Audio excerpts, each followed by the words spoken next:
Welcome to this explainer, where we're diving into therapist Figs O'Sullivan's truly radical guide to rebuilding trust.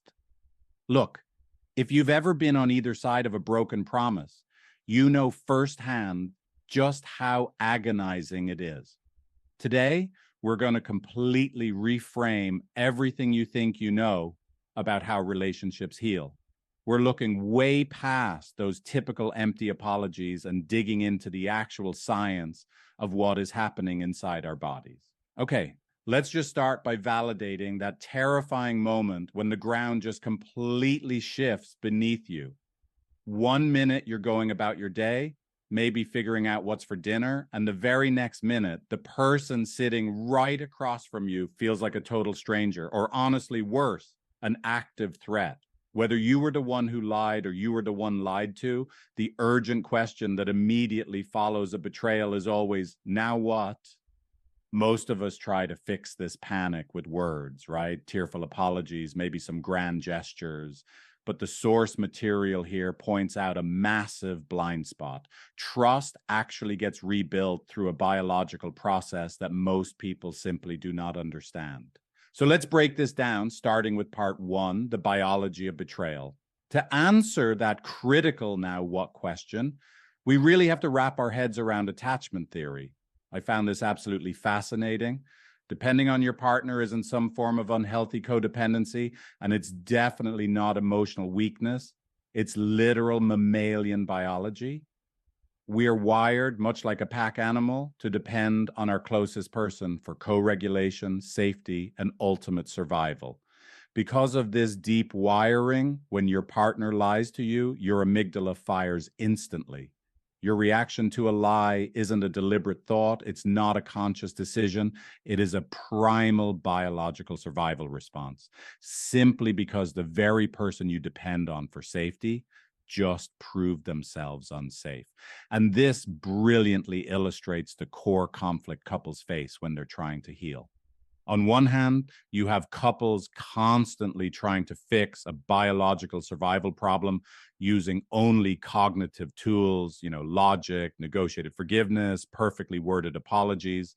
But on the exact opposite side of that equation, the rational brain is completely offline. The survival brain with its amygdala on absolute fire is the one running the show.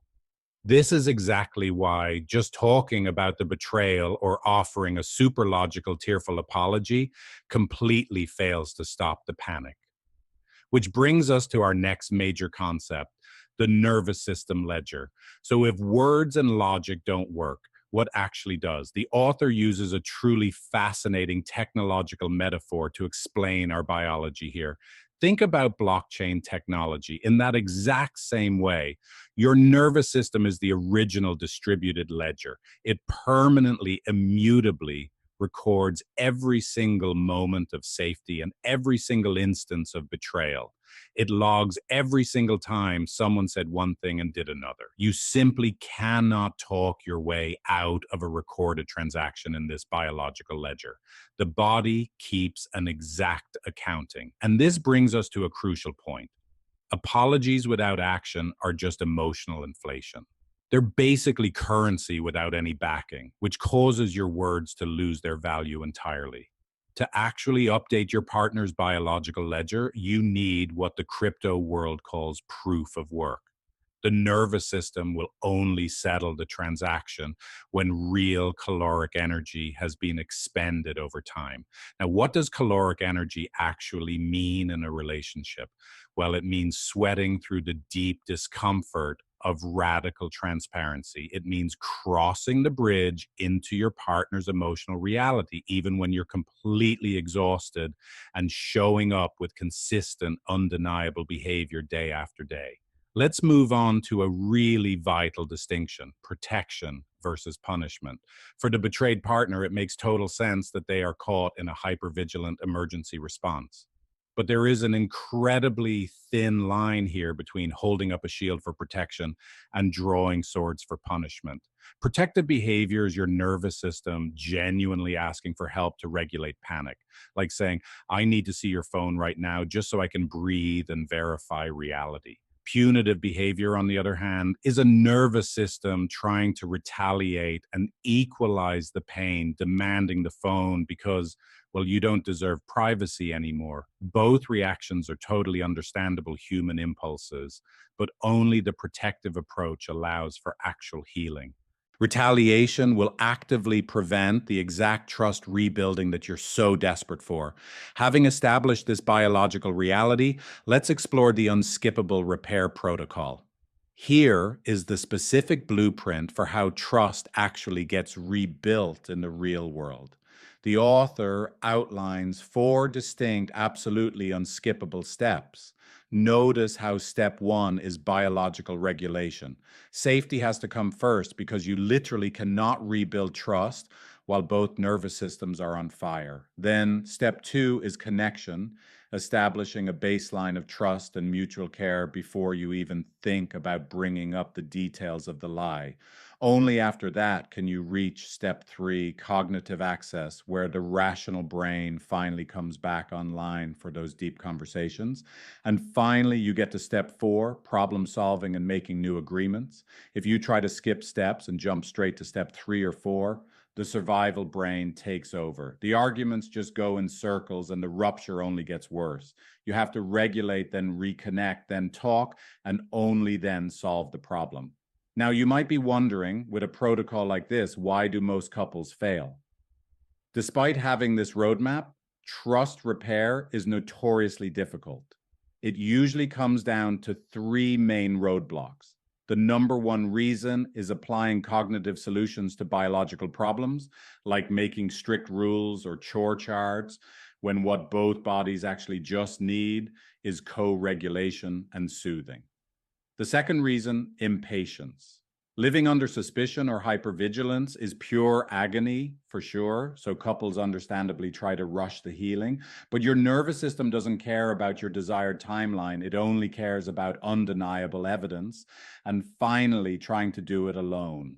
Holding both partners' massive trauma and pain all by yourselves is incredibly tough.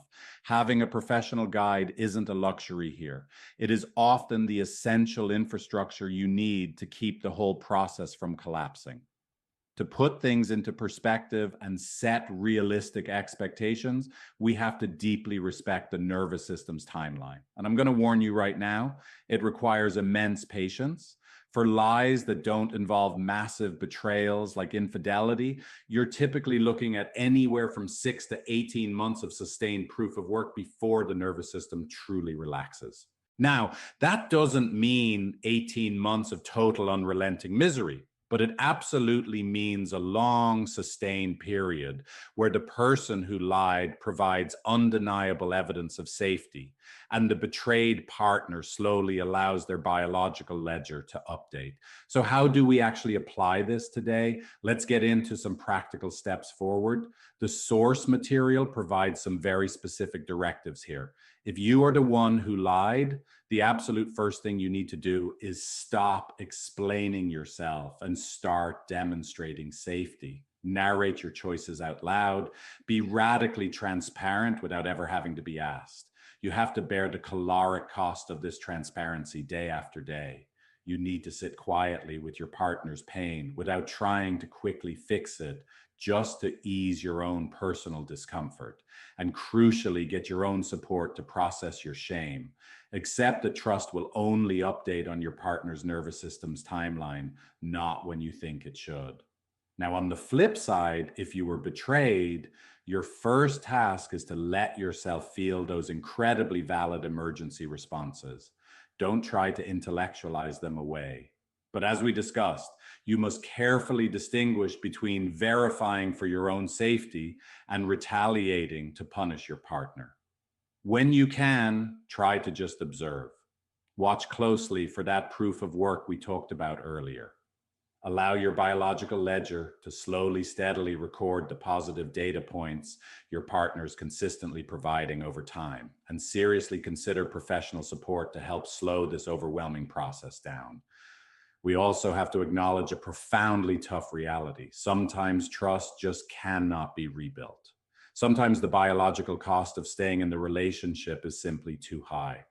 If the lying is too pervasive, or if that proof of work just isn't there, the nervous system simply cannot be convinced to reinvest.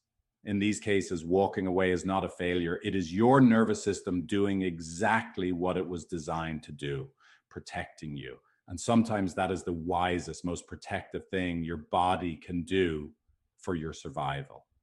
I want to leave you with this final, incredibly powerful takeaway from the text. Your nervous system is the most honest accountant you will ever have. It literally cannot be fooled by pretty words or half measures.